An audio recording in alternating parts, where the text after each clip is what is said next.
Fala galera, eu sou Lipe Paiga e vocês estão no Inside Cars. Se são novos no nosso canal, sejam muito bem-vindos, porque agora temos o vídeo do IC Responde com as perguntas que vocês fizeram pra gente lá no nosso Instagram sobre o Sandero RS 2020.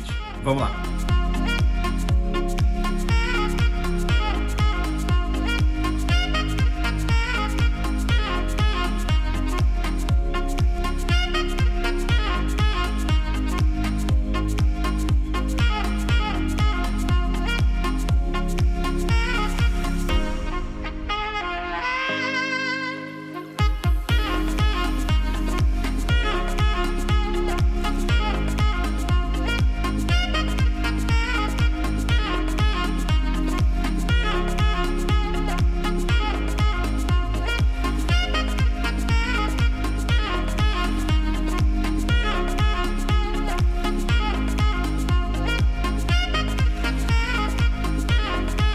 Vamos à primeira pergunta do nosso amigo Wagner, que está em todas também. Obrigado, Wagner. Ele perguntou, tem plano PCD para o Sandero RS?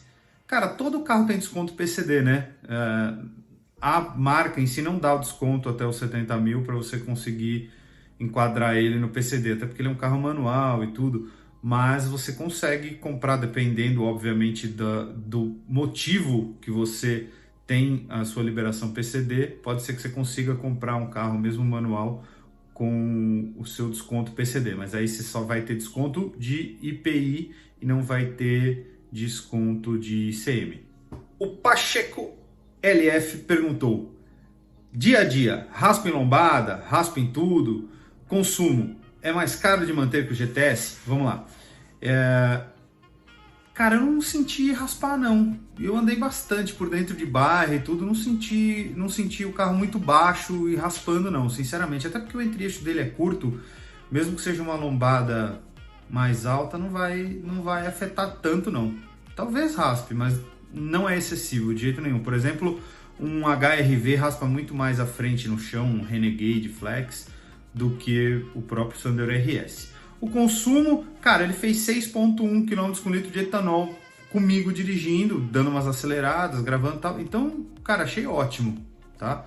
E para manter, acho que ele é até mais simples do que o Polo, né? As revisões dele são mais caras, porque a do Polo não cobra, né? Então, mas não é nada de extraordinário, não. Vamos lembrar que esse motor é um motor já absolutamente conhecido, um motor que já está em linha há muito tempo, nem é tão moderno assim, nem nada disso, e tá no Duster também, no Captur, então não tem problema nenhum. O Roma Crivellaro perguntou, é possível usar no dia a dia ou as trocas de marchas constantes incomodam? Cara, não incomoda porque você não troca tanta marcha assim.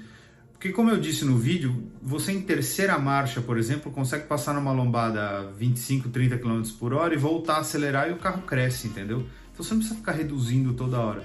Por isso não me incomodou não, achei o carro bem gostoso, cara, sinceramente. Acho que dá para usar todo dia.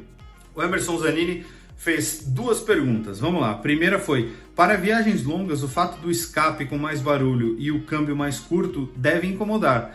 Cara, o câmbio curto sim incomoda um pouco, porque ele é um câmbio que deixa o giro muito alto na estrada e o isolamento acústico do carro não é dos melhores, tá? Agora o escape em si, você mal ouve barulho dentro do carro do escape, cara. Arrisco dizer que você nem ouve barulho do escape, mesmo aqueles estouros e tudo que deu pra ver no vídeo.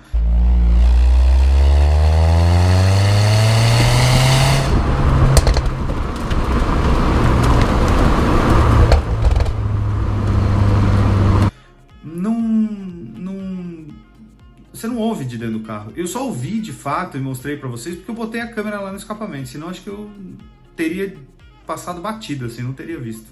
E a segunda pergunta dele é, já é um colecionável? Zanini, eu acho que já é, tá? Como eu disse, ele é um carro absolutamente especial, é um carro daqueles que não se vê. E raramente se viu no Brasil um carro pensado especificamente, desenvolvido, 120 mil horas de engenharia, de engenheiros da França, da Renault Sport, desenvolvendo esse carro para o mercado brasileiro, basicamente. Então eu acho que ele é sim um carro especial e ele é colecionável. A partir do momento que ele saiu, ele já passou a ser um carro colecionável. Porque durando um ano ou 10 anos em produção, é um carro que tem pouco volume e é um carro especial de fato. O Wesley perguntou, ele hoje em dia é bom? Cara, se você não assistiu o meu vídeo, clica aqui em cima no cantinho e assiste, porque você vai ver que ele é um carro bem interessante, cara, de verdade. É um carro que me ganhou, assim, de modo geral. Eu achei um carro muito bom e é daqueles que você vai contar a história no futuro. Pô, eu tive. Esse era legal. Esse é um desses carros. O Pedro Ponick, obrigado pela presença, Pedro, sempre, também fez 2 perguntas. A primeira é, a Renault já trabalha em uma nova geração? Cara, talvez, né? Porque esses trabalhos de geração começam muito antes do que a gente imagina lá dentro das fábricas. Então, possivelmente já tem o desenvolvimento de uma nova geração do Sandero. E a outra pergunta foi, por que há poucas opções de esportivos raiz no mercado? Cara, simples, né? A gente anda com cidades muito ruins, né? O chão das cidades é muito ruim, o asfalto, tem lugar que nem tem asfalto. E câmbio manual, a gente tem cada vez mais trânsito e tal, então as pessoas buscam um pouco mais o conforto, um pouco mais a praticidade. Carro esportivo assim é carro de nicho, né? Então vende pouco. E você gasta muito dinheiro para desenvolver esse tipo de carro e vende muito pouco. Então as fábricas acabam simplesmente não investindo e ponto. É uma pena. O Lucas Garibe fez uma pergunta e respondeu. Ele perguntou, qual o mais legal, motores turbo ou aspirados? E por que os aspirados? Cara, eu acho que são 2 coisas diferentes, né? Para você andar no dia a dia é muito mais legal um carro muito mais legal um carro turbo, né? Porque ele tem torque em baixa rotação, então a usabilidade dele é muito mais simples, você tá sempre com o torque disponível e tal. Carro aspirado é legal quando você tem alguma coisa especial nele, de algum jeito, né? O Sandero RS em si, ele é um carro legal porque ele é um carro das antigas, um motor 2 litros, grande, né? Um carro pequeno, com um câmbio muito bem acertado, uma suspensão muito bem acertada, então é por isso que ele é muito divertido, porque o motor dele, de fato, não tem nada de especial, né? O Vladimelo perguntou, diversão garantida ao guiar? Puta, cara, com certeza, o carro é muito legal, cara. Divertido. Bom, dá pra ver no vídeo, né, que eu me diverti bastante. Nosso grande amigo Gustavo Junqueira também mandou uma pergunta interessante. Qual foi a mudança na plataforma? O Latin Handicap mudou o que no carro? Na verdade, quem mudou foi a Renault, né, não o Latin Handicap. Mas o Latin Handicap forçou, entre aspas, a Renault a mudar, né? Por causa do Latin Handicap, a Renault mudou. A Renault mudou parede de fogo, assoalho e colunas dianteiras, para o carro ser mais resistente a impactos frontais. Lembra que aqui no Brasil, o Latin Handicap, na verdade, né, na América do Sul, ou América Latina, não testa o Small Overlap, que é para mim a pior batida dos carros, que é aquela batida que não é no meio do carro, que nem um crash test comum, é aquela batida que só pega o farol do carro. E ali é que é o grande negócio. Então, como foi reforçada a coluna, o assoalho e a parede de fogo, o carro deve ser mais resistente para os ocupantes internamente.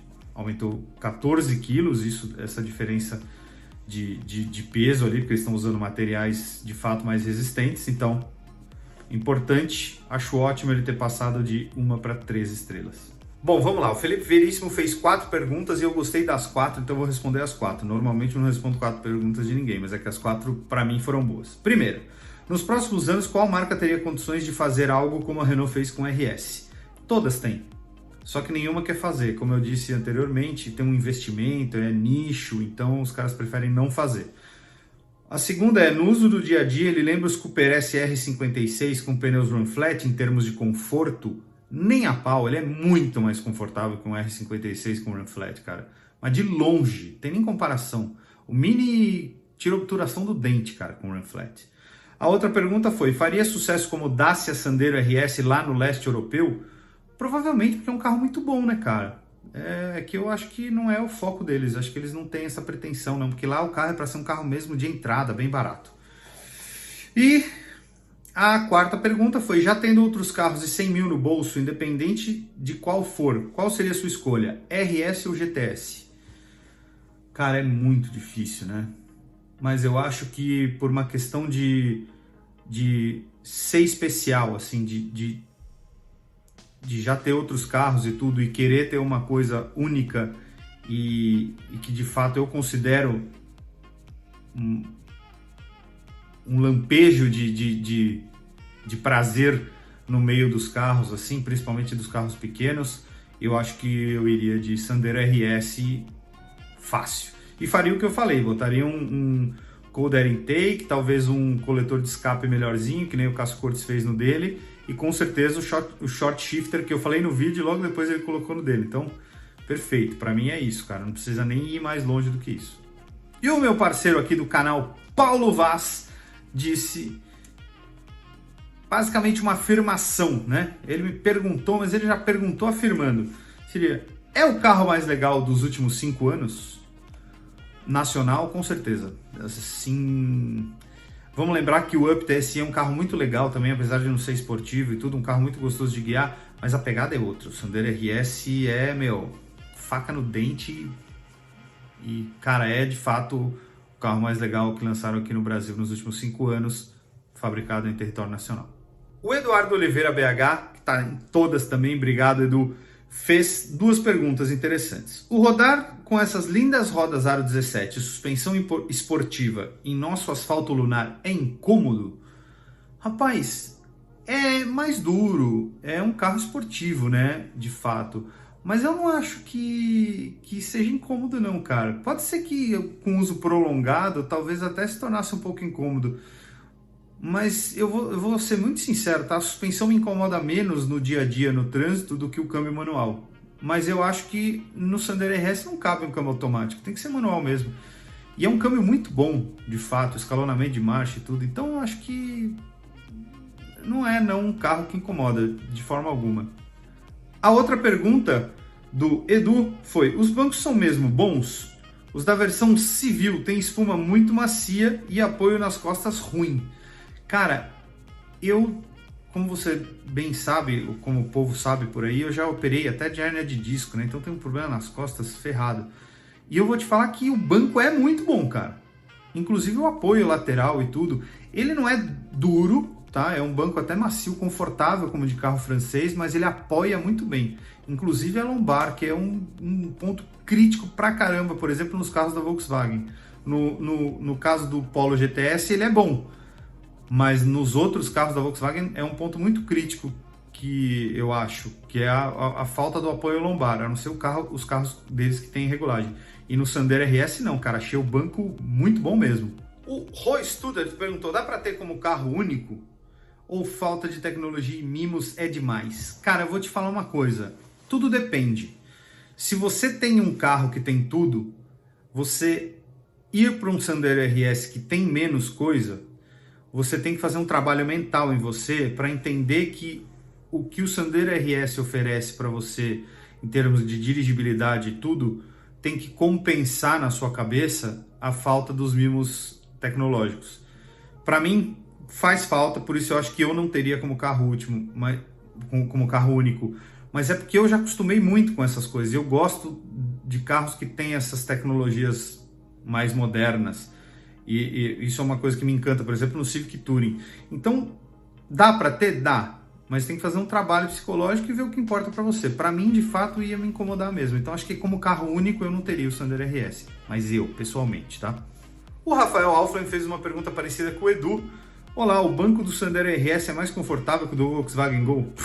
Não tem nem comparação, velho. O do Gol é um banco muito ruim.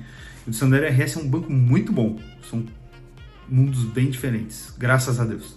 E para terminar, o nosso amigo MF1910 fez a célebre pergunta que é para encerrar com chave de ouro o nosso vídeo.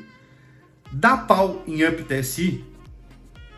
E eu encerro com vocês com o que talvez vocês achem um absurdo que eu vou falar. Ele dá pau em Up TSI.